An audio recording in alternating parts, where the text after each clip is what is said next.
Comment ça va, mes passionnés? J'espère que vous allez bien. Hey, je vous souhaite un bon début d'été à tous. Donc, pour démarrer la saison de l'été, je vous donne mon point de vue sur le nouveau film du moment, soit Histoire de jouet 5. Le film est réalisé par Andrew Stanton. Andrew Stanton est un vétéran de Pixar Animation Studio. Grâce à lui, on a des films tels que Finding Nemo, Finding Dory, John Carter, qui est sous-évalué, et bien sûr, un de mes films d'animation préférés, Wall-E, un des meilleurs films qui existent pour de vrai. Je me tanne jamais de regarder ce film-là au moins deux, trois fois par année. Donc, pour ce qui est de Histoire de jouet 5, eh bien, on suit le quotidien de notre protagoniste principal, soit Bonnie. Elle a maintenant 8 ans et bien entendu, comme toute jeune fille dans la vie, on veut agrémenter son cercle social, on veut découvrir qui on est.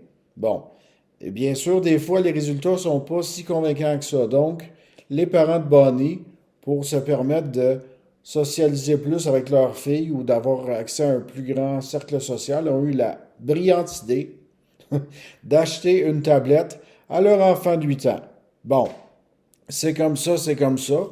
Et bien évidemment, la gamine est pas mal accro à sa tablette. On parle d'une tablette qui se prénomme LilyPad, qui veut tout faire en son pouvoir pour que cet enfant-là ait des contacts sociaux avec ses amis, ou plutôt ses amis virtuels. Elle passe tout son temps là-dessus. Euh, Vous voyez le genre un peu dans le fond, la tablette prend peu à peu le contrôle de l'enfant. Donc, ça revient aux jouets de Histoire de jouets, principalement Jessie. Jessie la cowgirl, qui essaie de tout faire en son pouvoir pour arrêter, dans le fond, les plans machiavéliques de cette tablette. Pourquoi j'ai apprécié le film? Pour commencer, Histoire de jouets, ça fait partie de mes films d'enfance, mes films préférés. Sans blague, ces deux films-là, les deux premières histoires de jouets en cassette, j'ai dû les faire jouer au moins une vingtaine de fois dans mon lecteur cassette et sans blague. Je les ai réécoutés cet hiver. Les cassettes fonctionnent. Ce qui me surprend des fois. Donc, Histoire de jeu pour moi, c'est un de mes films préférés. La compagnie Pixar fait des merveilleux films d'animation. Dans mon cœur des cinéphiles, pour moi, ça restera toujours de 1995 à 2010. D'Histoire de jouet 1 à Histoire de jouet 3, évidemment, ça reste un sans faute. Bon, c'est sûr, c'est pas tous les films du studio que j'aime, mais ils font des sacrés bons films pour être franc. Où j'ai vraiment apprécié le film, c'est par rapport à son concept. Je considère un tantinet avant-gardiste dans le fond que la tablette revient dans les mains d'un enfant de 8 ans. Parce qu'on se dit, crime, 8 ans, c'est un peu jeune pour avoir une tablette. Je vais être franc avec vous. Moi, j'ai pas vraiment, j'ai pas vraiment grandi avec cette technologie-là à 8 ans. Pour de vrai, ça n'existait pas. Moi, je suis plus VHS, DVD. En tout cas, c'est plus mon truc. Et évidemment, tu sais, on essaie de trouver tout équilibre dans ce genre de truc technologique-là. Donc, c'est certain que je peux pas me mettre dans la peau d'une gamine de 8 ans. Moi, à 8 ans, j'écoutais l'histoire de jouets en cassette. C'est comme ça, c'est comme ça. Donc, ce que je trouve quand même drôle, c'est que même si le concept est assez ingénieux, il y a quelque chose qui me dit que cette histoire-là, si on l'aurait mélangé au personnage de l'anxiété dans Sans dessus dessous d'eux, alors que Riley a 13 ou 14 ans, là, on aurait vraiment eu une superbe suite du premier Sans dessus dessous. Pour de vrai, j'imagine la tablette qui prend le contrôle de Riley, en plus de l'anxiété. Ça aurait fait vraiment un concept de malade. Mais je trouve ça quand même bien, façon de parler, qu'on évoque le fait de, OK, aujourd'hui, les enfants jouent plus vraiment aux jouets. Tu sais, c'est pas tout le monde qui passe son temps dehors. Il y en a qui sont beaucoup, comme on dit, scotchés ou pris avec les tablettes, les portables, tout le tralala. Dans un film, à un moment donné, on voit Woody qui regarde un plan à l'extérieur, plusieurs maisons, puis tu vois simplement des jeunes connectés à leur tablette, leur téléphone, tout le tralala. Vous voyez le genre, donc c'est vraiment comme on dit d'essayer de passer le message, de dire, hey, oui, on a beau avoir ces outils-là, mais l'important c'est de revenir à l'essence.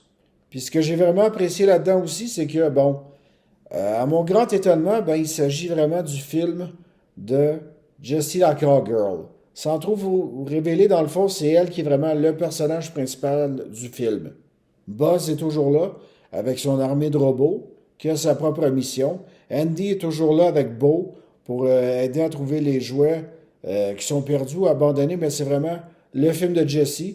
Et je vous recommande de voir Histoire de jouer 2 parce qu'il y a une scène particulière où est-ce que on revoit l'ancienne, dans le fond, propriétaire de Jesse et Emily. Vous allez comprendre de quoi dans l'histoire du film qui fait référence au deuxième film. Donc ça, c'est un très beau clin d'œil.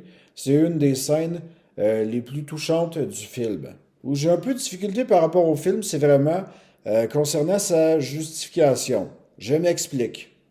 Pour moi, Histoire de jouer, ben, ça restera toujours la trilogie de Andy. Pour moi, l'épisode 3, c'est le plafond à défoncer, comme on dit, la sommité, le boom, là. Tu peux pas aller plus. Dans mon cœur à moi, tu peux pas aller plus haut que l'épisode 3, là. Je veux dire, l'émotion de ce film-là, le crescendo, pour moi, c'est une fin de trilogie parfaite. Donc, je vois vraiment l'épisode 4 avec Fourchette, Forky, ou plutôt l'épisode 5 avec Bonnie puis la tablette comme du matériel d'extra. Donc, pour ceux qui veulent voir le film, vous êtes curieux de voir le film pour le message sur la technologie, allez-y. Vous allez passer un bon moment en famille, mais pour ceux qui veulent vraiment, comme on dit, garder dans leur cœur la trilogie originale, si vous préférez rester comme ça, ben faites vraiment comme bon vous semble.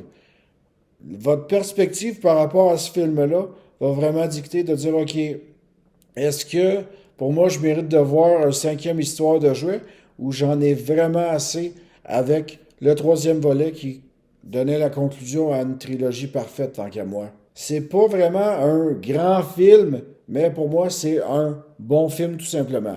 Donc voilà, c'était mon opinion sur le film Histoire de jouer 5. Je vous souhaite un bon moment au cinéma, un bon moment en famille, et principalement de la part de mon collègue complice Lucas Bordoni, qui fait des vidéos avec moi sur cette chaîne. Eh bien, je vous souhaite à tous un bon début d'été, 90 jours de pur plaisir où, comme on dit, vous avez le vent dans les voiles, il fait beau, allez dehors, profitez du moment présent, profitez de la vie. Donc, écoutez, moi, je vous souhaite un bon film, je vous souhaite un bon moment. Je vais sûrement vous revoir cet été avec de nouvelles vidéos. Aucune idée quand est-ce que ça va avoir lieu parce que j'y vais selon les films qu'on me présente au cinéma ou qu'est-ce qui me passionne. Donc, peut-être que ce sera une vidéo par 2, 3 semaines. Aucune idée. Donc, ben, prenez soin de vous, mes chers passionnés. Et je vous dis à la prochaine. Bye bye!